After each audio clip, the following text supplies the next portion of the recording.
Oh, hello. Cheesy intro aside, I'm here to do an app review today. Now, I don't do these a lot, but I got the iPhone, and I don't know if it's available for Android, but it's an app Instagram just recently made. Me and my shadow buddy over here were having fun with it earlier when I took a drive from the mall to a diner. And so what it is called Hyperlapse by Instagram. So I'll show you this close up. We'll dive into the app, and it basically it's a time lapse thing.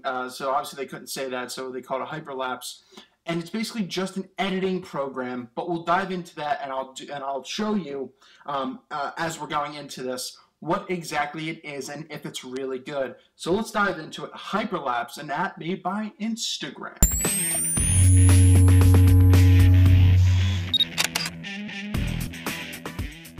So overall, as you're playing with this, I said I'll overlay some video of me actually using it close up, but I just wanted to talk about some things about it. Now, if you don't understand what time-lapse is, it's basically sped up time over a longer recording. So say if you record something for a half hour, an hour, or longer, it's just basically speeding it up. You can do it with photos, and it's very popular with video because it's easier.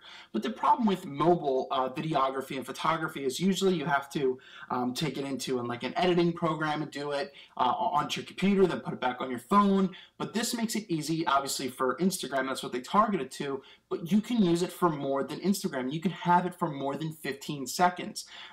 So as I said, I recorded probably something for about a 15-minute drive. That's what you're seeing. That's what I'll show real quick. And what it does is it'll capture it, so it's its own recording program. And as you're going into it, you just hit record. It'll tell you if it thinks that there's enough light or not, and it just records.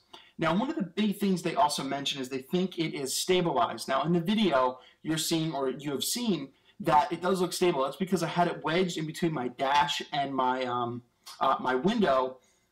So it was pretty stable. But when I did handheld stuff with it, that's one of the big things they're saying, that it could really stabilize video. It actually didn't really stabilize at all. So that part of the feature that I was really hoping was there. Now, the only perk I see about this app, besides it being good, and what it does is you can manually choose the speed, and it'll save it for the video of how fast you want it. So you can even slow something down 2 times, 4 times, 6 times, etc., or speed it up. The video you saw was sped up, as I said, it was like between 15 or 20 minutes. I think it made it like a minute 40 seconds, and then that was at 6 times.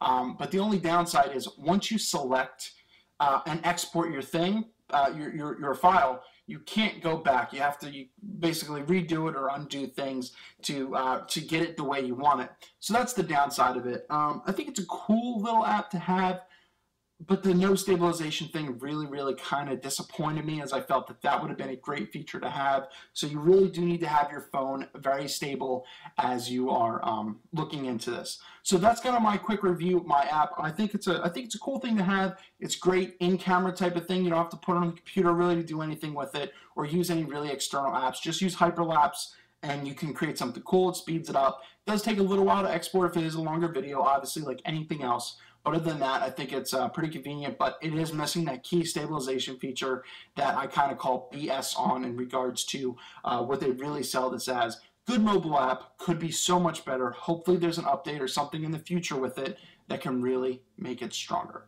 So that's all I got. Hyperlapse by Instagram, cool, could be better. Got with the eye. Take it easy. What are your thoughts? Let me know in the comments below.